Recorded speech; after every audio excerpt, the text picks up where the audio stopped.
já observa muito claramente nessas pessoas uma garra maior, uma vontade maior de crescer. Eles tendo oportunidade, eles crescem também. Cláudio não enxerga nada, mas no trabalho conta com a ajuda de um sistema de áudio para exercer a função de escriturário.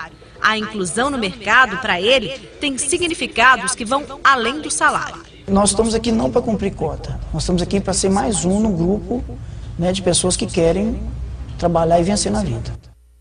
O Cines da capital tem hoje mais de 60 vagas de emprego exclusivas para pessoas com deficiência. Informações pelo telefone 156. Tem muito mais do que 60 vagas, né? Mas o objetivo desse videozinho não foi nem mostrar um momento global, muito pelo contrário, mas é porque até hoje todas as reportagens que eram feitas, principalmente em Minas Gerais, falavam da dificuldade das empresas em contratar e as multas elevadas que eram aplicadas. Então, a nossa fala é sempre da multa, só que dessa vez foi com uma conotação um pouco diferenciada, mostrando que existe todo um preconceito para a contratação de pessoas com deficiência. Essa menina, a Carla, essa que é deficiente visual, ela tem um currículo ótimo, ela é pedagoga e agora ela está trabalhando numa instituição de ensino. A gente mandou o currículo dela, está trabalhando numa instituição de ensino, mas no teleatendimento. Ela ganha R$700. Então a gente está dentro do termo de compromisso da empresa, a gente inclusive pedindo e está dentro do prazo deles para que eles consigam uma posição para ela, uma outra posição para ela dentro da área, já que ela está dentro de uma instituição de ensino. E agora, no começo desse ano, a auditora que está fiscalizando essa instituição falou, olha, pior é isso, eles não mudaram a Carla de área e ainda contrataram outro deficiente visual total para o teleatendimento. Né? Então, a nossa fiscalização, ela abrange não só a questão de verificar a cota nela mesma, mas também a posição dessa pessoa com deficiência dentro da empresa. Então, esse é o tipo de trabalho que a gente tem tentado fazer nos últimos anos. Né? Pode passar. Bom, a legislação ali não é para falar sobre legislação, é só para mostrar um pouquinho a questão do Ministério do Trabalho no tempo, como é que começou isso pela nossa instituição. A lei de cotas, ela é de 91, né, ela é bastante antiga, e ela veio, a questão da reserva legal de cargos, dentro de uma lei previdenciária.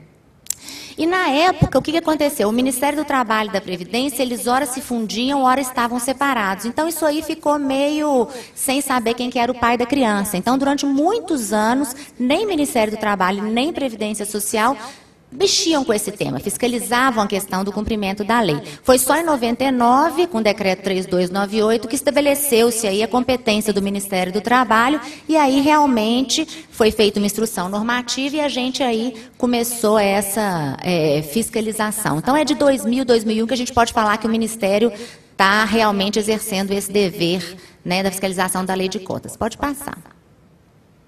Bom, ali é a questão do censo de 2010, ainda um pouco criticado, mas mostrando que existe um número muito elevado. De acordo com o censo de 2010, 45 milhões de pessoas com deficiência aqui no Brasil. Ele é criticado por causa das perguntas que foram feitas, né, pelos entrevistadores, mas para mostrar que a gente tem aí mais do que 10% da população, como diz a OMS. A OMS fala que em países em desenvolvimento, pelo menos 10% da população tem algum tipo de deficiência. Pode passar.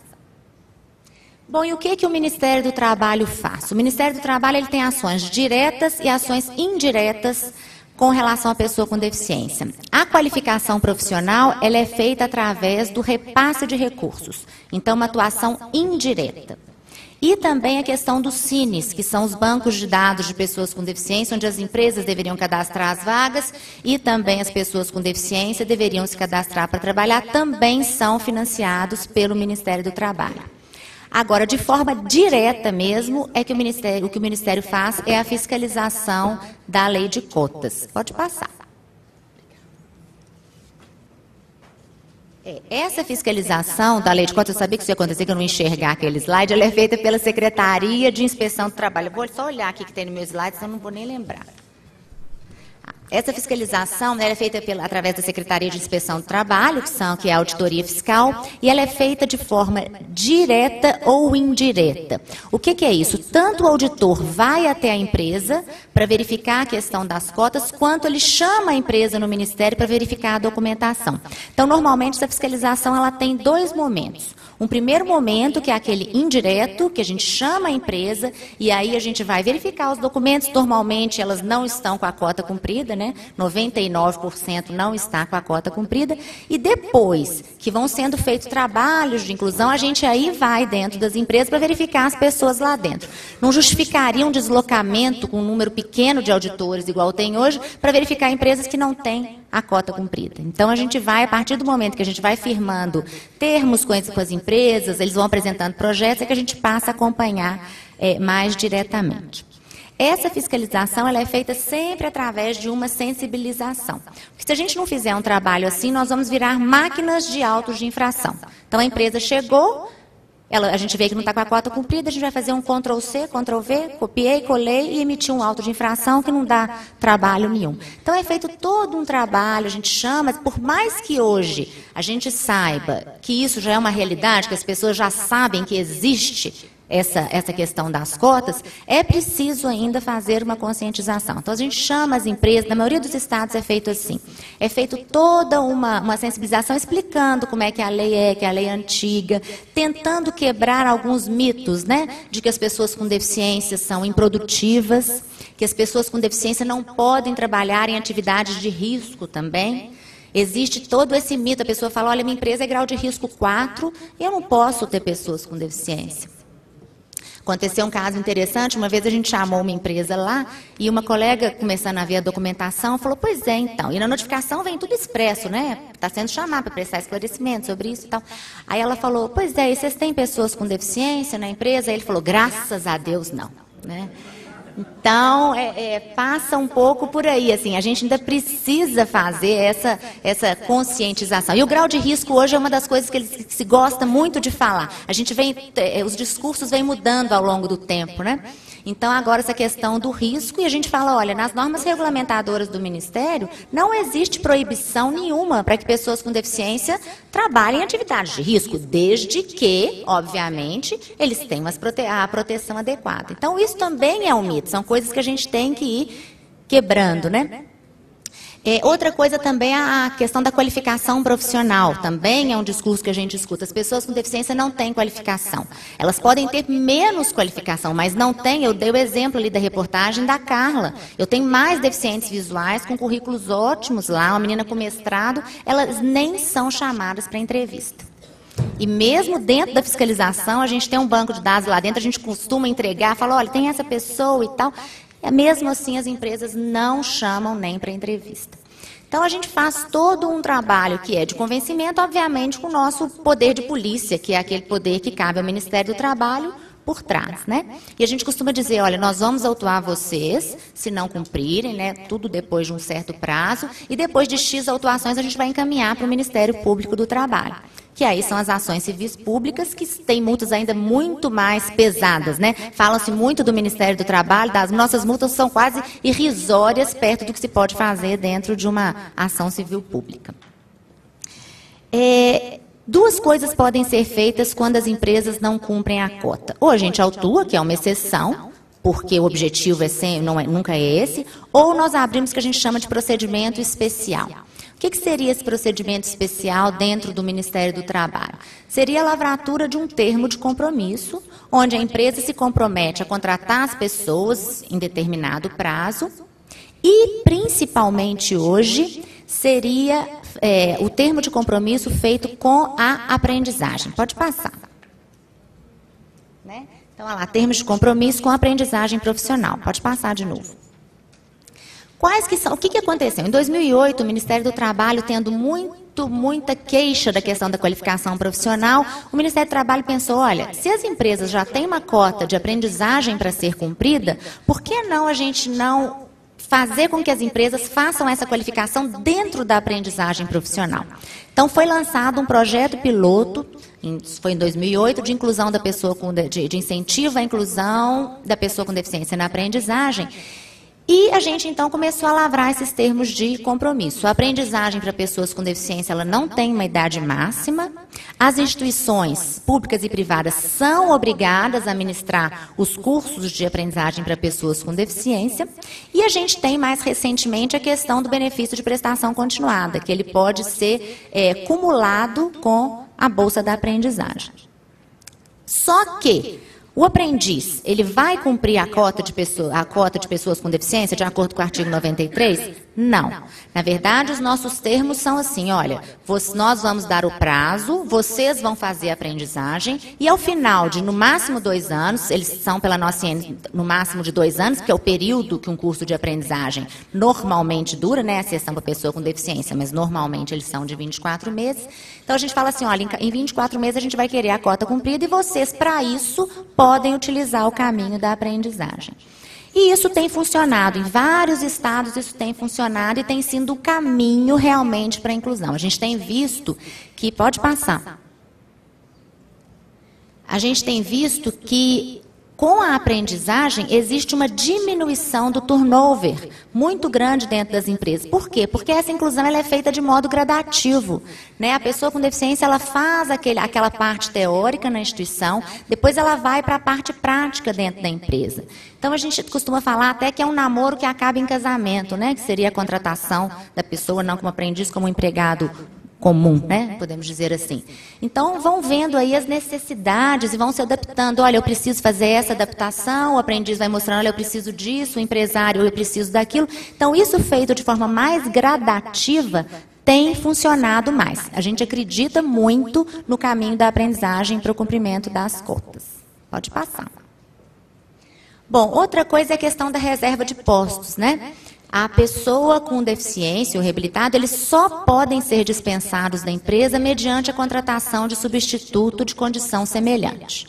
Né? Então, hoje a gente tem até casos de reintegração já, empresas que não tinham a cota cumprida, dispensaram sem contratar o substituto prévio, e essa pessoa que foi dispensada conseguiu aí a reintegração. Isso não é unânime, obviamente, mas existem já casos. Por que a gente está falando da reserva de postos? Pode passar. Porque uma das estratégias do Ministério do Trabalho hoje é participar da retenção de pessoas com deficiência dentro do emprego. A gente tem um turnover, eles saem, assim, é uma coisa assim, sem explicação. Em Minas, que eu posso falar, esse dado eu não tenho do Brasil hoje, mas a gente teve em 2012 13 mil pessoas admitidas e 11 mil pessoas dispensadas com deficiência. Quer dizer, a gente não tem o dado de se foi pedido de demissão, dispensa sem justa causa, mas isso dá para a gente ver que realmente eles não estão parando. Ou será que as empresas estão cumprindo a cota e assim que a fiscalização dá por cumprida, ou o Ministério Público do Trabalho manda todo mundo embora? Sim, isso também estava acontecendo. Então, a gente tem feito agora um monitoramento constante. A empresa apresentou a cota cumprida, daí 8 meses, 1 ano, ela já fica notificada para voltar para o Ministério do Trabalho, para a gente ver se aquela cota tem sido cumprida. É uma estratégia que está funcionando e melhorando, principalmente nas dispensas sem justa causa, né? E outra coisa são os autos. A gente tem realmente autuado muito. Por descumprimento da cota, não. A gente tenta não autuar, a gente faz os termos e tal. Agora, pela dispensa, sem a substituição prévia, a gente tem autuado muito, para evitar realmente que exista aí essa facilidade de mudança de emprego. Bom, pode passar. Aí a gente fala um pouquinho da aperfeiçoamento da fiscalização ao longo dos anos, né? O que foi feito no Ministério, que precisava ser feito, foi a atualização da nossa instrução normativa, que é o que disciplina como os auditores devem agir nessa fiscalização. Em 2001, quando o Ministério começou, a nossa IN era pequenininha, tinha pouquinhas linhas. Essa não, já é uma IN, instrução normativa grande. Por quê? Porque o trabalho se tornou muito mais complexo. Então, a gente já fala, já está escrito lá para o auditor fiscal, olha, você tem que olhar a questão de discriminação também dentro da empresa, sendo na jornada, sendo na promoção dessa pessoa dentro da empresa, porque às vezes a pessoa com deficiência até entra, mas ela jamais vai mudar de função lá dentro.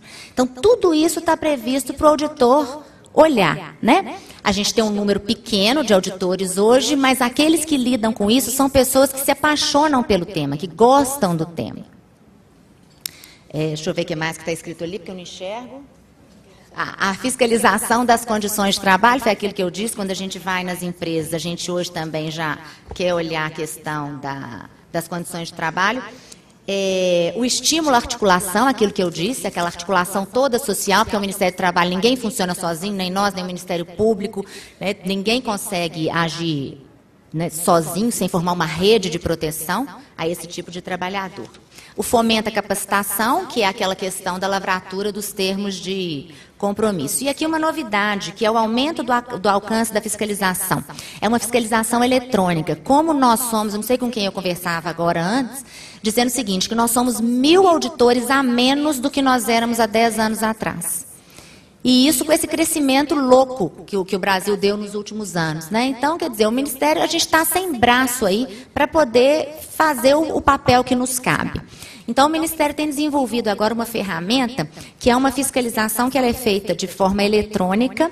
As empresas comprovam o cumprimento da cota, mandam os laudos médicos que são examinados para ver se existe aquele enquadramento, através de um link.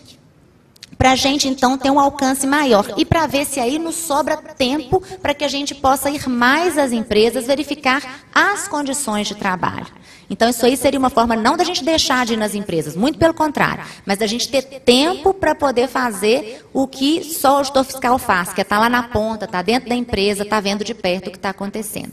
Então, isso aí já deve estar, o sistema está sendo elaborado, a gente fez já um piloto, funcionou, então isso deve estar aí no Brasil todo, o ano que vem a gente espera, né? Bom, a questão da consolidação da nova tipificação da pessoa com deficiência de acordo com a Convenção da ONU. Depois da Convenção da ONU, né, que foi ratificada pelo Brasil com status constitucional, a gente teve, não como algumas pessoas falam, uma flexibilização da entrada de pessoas com deficiência dentro da lei de cotas. A gente entende que a gente teve uma questão de justiça. A Convenção trouxe para nós como é que chama? Uma definição mais justa do que seria a pessoa com deficiência. Ela não fala só de corpo, né? Ela fala da pessoa em contato com o meio que ela vive, com as barreiras que ela vive. Então, a gente pode parar de ficar tão preso naqueles numerozinhos do decreto e passar a ter um olhar mais amplo para isso. Algumas situações do jeito que está, a situação era muito injusta. Às vezes, pessoas com amputações mínimas entravam e pessoas com deficiências mais graves, por exemplo, a estética, elas não entravam dentro do mercado. Hoje não. Como tem a questão da interação com as barreiras, a gente pôde começar a corrigir essas injustiças. E está aí, né, o IFBR, o Índice de Funcionalidade Brasileiro, que aí, num primeiro momento, vai servir para a questão da aposentadoria especial das pessoas com deficiência, mas que já é um estudo que está sendo feito por um grupo no Rio de Janeiro, agora está na UNB, para que realmente sejam modificados esses critérios de quem cumpre e quem não cumpre a cota. A gente fiscaliza a acessibilidade e outra coisa também é a revisão das normas regulamentadoras do Ministério do Trabalho com a participação lá dentro de pessoas com deficiência do tempo, para que a gente possa adaptar algumas normas à realidade das pessoas com deficiência. Uma delas é a questão dos EPIs.